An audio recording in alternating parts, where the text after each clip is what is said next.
मित्रांनो, परत एकदा मी तुमच्या समोर उभा आहे आपल्या चॅनलच्या माध्यमातून, युट्यूब चॅनलच्या माध्यमातून. चॅनलचं नाव साहजिकच तुम्हाला माहिती झालेलं आहे, वर्ड्स वा, है ना. म्हणजे ह्या चॅनलमध्ये आपण काय घेऊन येतो तर वेगवेगळे शब्द, एकाच अर्थाचे अनेक शब्द घेऊन येतो आणि त्यांच्याबद्दल आपण बोलत असतो.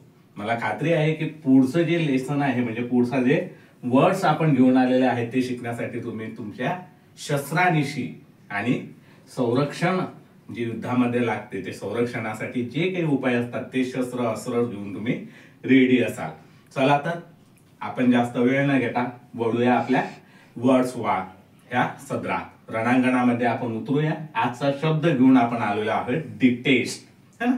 आपल्याला माहिती आहे की बरेच शब्द जे आहे ते आपल्याला काय दर्शवतात तर किळस, नाखुशी, तिरस्कार, तिटकारा, कुरकुर, द्वेष या अर्थाचे हे सर्व शब्द मी इथं घेऊन आलेलो आहोत आणि त्याच्याबद्दल मी तुमच्यासमोर बोलणार आहे.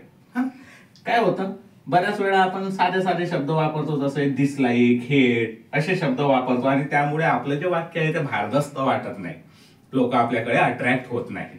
म्हणून हे शब्द आहे की आपण कुठला शब्द कशा पद्धतीने वापरू शकतो. चला तर आपण सुरुवात करूया.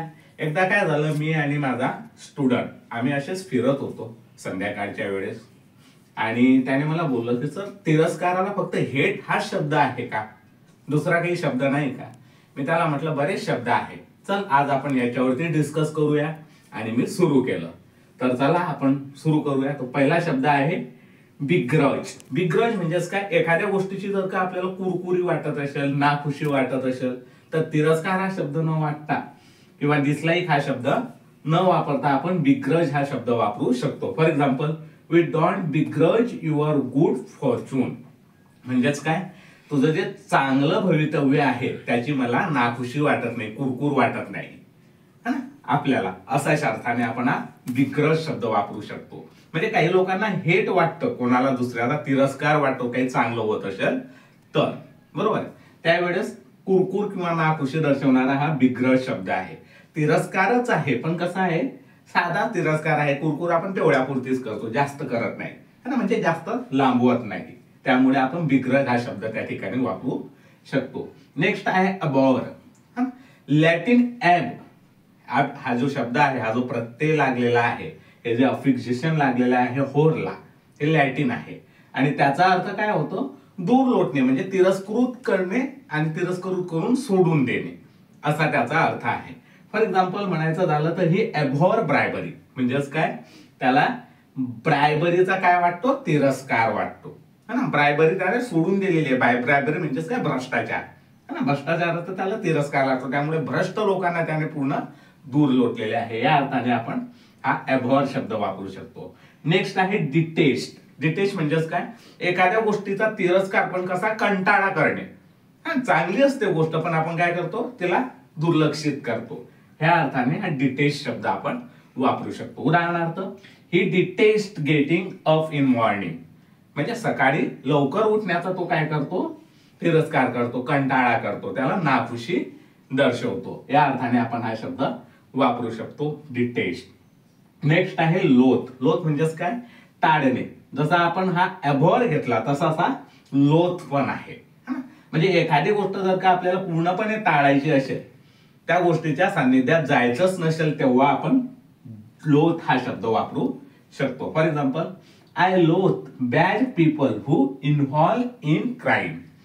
म्हणजे जे विचित्र, बॅड असे पीपल्स आहे की जे क्राईम मध्ये इन्व्हॉल्व होतात, आणि एखाद्या क्रिमिनल हेतूने ते त्या गोष्टीमध्ये वळतात, त्या लोकांपासून आपण दूर निघून जाणे, ओके, त्यांना तिरस्कृत करणे. या अर्थाने आपण लोथ वापरू शकतो. नेक्स्ट आहे डिसलाईक. आणि हा सर्वांना परिचित असा शब्द आहे. सौम्य स्वरूपात तिरस्कार करणे, म्हणजे एखादी गोष्ट नावडणे, है ना, ते आपल्याला आवडत नाही, त्या अर्थाने आपण हे वापरू शकतो. For example, I dislike over talking. म्हणजे जास्त प्रमाणात बोलणं हे मला आवडत नाही. ऍक्च्युली तिरस्कृतच आहे, है ना. ते आपण काय करतो, म्हणजे दुर्लक्षित करतो, जास्तपणे बोलत नाही. त्या अर्थाने आपण हा शब्द वापरू शकतो. नेक्स्ट वर्ड आहे डिसटेस्ट.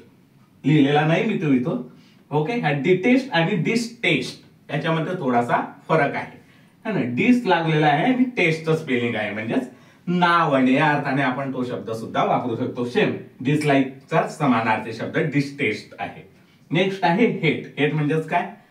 हा शब्द सर्वांना परिचित आहे. आपल्या जवळचे, आपले मित्र परिवार असतील, आपले आप्ते असतील, है ना, त्यांच्याकडून जर काही एखादी चूक झाली तर आपण हा शब्द वापरू शकतो, त्रास न देणे. आय हेट यू असं म्हणतात ना तुम्ही, त्या पद्धतीने I hate to do this work, म्हणजे हे काम जे आहे ते करणं मला तिरस्कृतपणाचं वाटतं, त्यामुळे मी हे करत नाही. या अर्थाने आपण हा हेट शब्द वापरू शकतो. नेक्स्ट वर्ड आहे अबोमिनेट. अबोमिनेट नाही, अबोमिनेट म्हणजेच काय? एखाद्या गोष्टीचा अतितीव्र तिरस्कार जर का आपल्याला दर्शवायचा असेल, खूपच जास्त प्रमाणात अतितीव्र, तर आपण अबोनिमेट हा शब्द वापरू शकतो. For example, I abominate treachery. Okay, या अर्थाने आपण हा शब्द वापरू शकतो, म्हणजे अतितीव्र, खूप जास्त प्रमाणात. नेक्स्ट आहे डिस्गस्ट. डिस्गस्ट म्हणजेच काय? जशी उलटी येणे, ओकारी येणे, ओमिटिंग होते ना एखाद्याला बघून, अशी किडीसू आणि तिरस्कृत वस्तू जर का आपल्याला बोलायची असेल किंवा त्याच्याविषयी आपल्याला डिस्कस करायचं असेल तर आपण डिस्गस्ट हा शब्द वापरू शकतो. For example, her words disgusted everyone, म्हणजे तिचे जे शब्द आहेत ते शब्द सर्वांना अशी ओकारी, उलटी येण्यासारखे वाटतात, है ना, या अर्थाने आपण तो वापरू शकतो. आणि लास्ट वर्ड आहे आपल्या या सत्राखाली, तो आहे रिपुग्नेन्स. ओके, काय? रिपुग्नेन्स म्हणजेच काय? तीव्र विरोध. ह्या शब्दासारखा कुठे आहे तो?